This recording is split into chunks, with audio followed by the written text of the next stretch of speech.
오늘은 헤르만 헤세의 단편 소설 청춘을 한번 들여다볼 건데요. 이 소설은 성장이란 게 마치 한여름의 태풍처럼 정말 갑작스럽고 또 강렬하게 찾아오는 그 순간을 기가 막히게 포착합니다.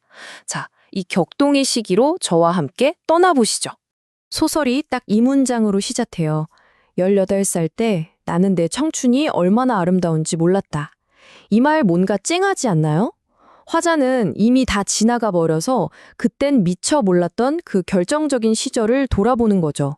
어쩌면 우리 모두가 겪었을 법한 바로 그 이야기예요. 지나고 나서야 그때가 좋았지 하고 깨닫게 되는 그런 순간들이요. 자, 이야기의 첫 부분, 불안한 청춘의 시작입니다. 주인공은 이제 막 18살이 된 견습공이에요. 그런데 그의 마음속은요, 뭔가 말로 설명하기 힘든 불만, 그리고 어딘가로 훌쩍 떠나버리고 싶은 그런 충동으로 가득 차 있는 상태입니다. 배경은 1890년대에 정말 숨막히는 여름인데요. 주인공은 설상가상으로 손까지 다쳐서 원치 않는 자유시간을 보내게 됩니다. 할 일이 없으니까 그냥 목적 없이 마을을 어슬렁거리면서 생각에 잠기죠. 근데 이 날씨마저도 꼭 그의 내면 같아요. 곧 거대한 폭풍이라도 몰아칠 것처럼요. 모든 게 다 불안정하게 느껴지는 바로 그런 시기인 거죠. 두 번째 파트로 넘어가 볼까요? 과거의 매력을 잃다. 이렇게 방황하던 화자는 어린 시절에 정말 소중하게 여겼던 장소들을 다시 찾아가 봅니다. 그런데 이상하죠. 한때는 마법 같았던 그곳들이 이젠 아무런 감흥을 주지 못하는 거예요. 과거와의 단절이 바로 여기서 시작된 겁니다. 그의 환멸이 아주 구체적으로 드러나는 장면들이 나와요.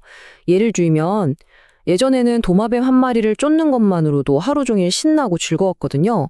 그런데 지금은 그게 그냥 아무 의미 없는 공허한 행동일 뿐인 거죠. 어린 시절의 그 순수했던 기쁨이 완전히 사라져버린 거예요. 그의 상상력마저도 힘을 잃었다는 게 여기서 정말 명확하게 드러나는데요. 어릴 때는 낡아빠진 물통 하나도 거대한 폭포처럼 보였는데 지금은 그냥 초라하고 잊혀진 물건일 뿐이에요. 세상을 보는 눈 자체가 완전히 달라져 버린 거죠. 그러니까 화자는 잃어버린 과거와 또 아무런 희망도 없는 미래 사이에 딱 갇혀버렸다고 느끼는 겁니다. 지금 하는 공장 일은 어떤 만족감도 주지 못하고 그저 이 지긋지긋한 곳을 탈출하기 위한 수단, 그 이상도 이하도 아닌 거죠. 자, 바로 이 혼란스러운 마음속으로 낭만적인 감정이라는 게 끼어들기 시작합니다. 그런데요, 이건 우리가 흔히 상상하는 그런 달콤하고 풋풋한 첫사랑 이야기가 아니에요. 오히려 성장 과정에서 느끼는 또 다른 압박감, 그리고 엄청난 혼란에 가깝습니다. 그의 첫사랑 혹은 그 비슷한 것과의 만남은 정말 어색하게 시작돼요. 동료가 와서 야, 저기 예쁜 애가 너 좋아한대 하고 알려주거든요. 알고 보니 견진성사 수업에서 봤던 베르타라는 소녀예요. 그녀는 주인공을 보자마자 얼굴이 새빨개지는데 주인공은 어땠을까요? 너무 당황해서 그냥 집으로 도망쳐버립니다. 아마 이런 비슷한 경험 다들 한 번쯤 있지 않으신가요? 소설에 이런 문장이 나와요. 나는 그녀를 생각해 본 적도 사랑한 적도 없었다. 하지만 그녀를 가질 수도 있었고 그녀 앞에 무릎 꿇고 기도할 수는 없었다. 이 문장이 그의 내면 갈등을 정말 정확히 꿰뚫고 있어요. 무슨 말이냐면 그는 베르타에게 어떤 진정한 욕망을 느끼는 게 아니에요. 단지 사회적으로 기대되는 남자의 역할, 그 무게감만 느끼는 거죠. 진심도 없는데 관계를 시작해야 한다는 것에 대한 깊은 두려움, 바로 그거예요. 이제 네 번째 파트, 태풍, 내면의 폭발입니다. 이야기가 드디어 클라이맥스를 향해 치닫는데요. 거대한 자연의 분노가 터지기 직전, 이상하리만치 숨막히는 정적이 흐릅니다. 이 팽팽한 긴장감이요, 곧 터져버릴 것 같은 화자의 내면과 완벽하게 똑같이 느껴져요. 마을의 모든 소음이 거짓말처럼 사라지고 마치 세상 전체가 숨을 꾹 참고 있는 듯한 그런 기묘한 고요함이 내려앉습니다. 이 정적이 곧 닥쳐올 혼돈을 훨씬 더 극적으로 만들죠. 그리고 마침내 폭풍이 터집니다. 마치 칼날 같은 바람이 모든 걸 단숨에 덮쳐버려요. 폭풍은 걷잡을 수 없이 거세지고요. 모래랑 나무 조각 같은 것들이 미친 듯이 공중을 휘젓고 다닙니다. 마을은 순식간에 혼돈의 소용돌이 속으로 빨려 들어가는 거죠. 주인공은 겨우 창고에 몸을 숨기는데요. 눈앞에서 펼쳐지는 이 미친 듯한 파괴, 이 압도적인 자연의 힘 앞에서 그는 그저 순수한 공포를 느낄 뿐입니다. 바로 그 아수라장 속에서 외부의 폭력과는 정반대의 정말 내밀하고 충격적인 사건이 벌어집니다. 베르타가 피할 곳을 찾아서 그에게 달려와 키스를 하는 거죠.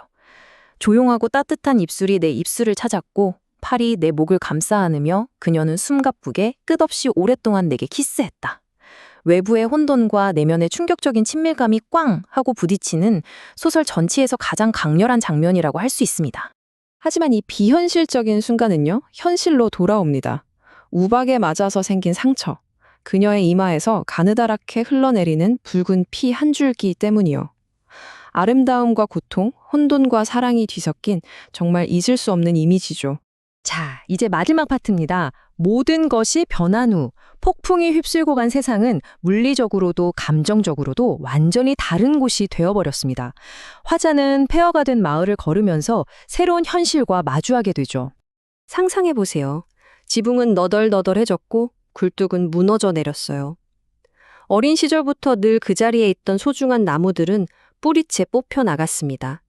그의 고향은 더 이상 그가 알던 그 모습이 아니었던 거죠. 그리고 바로 이 폐허 속에서 화자는 엄청난 깨달음을 얻습니다.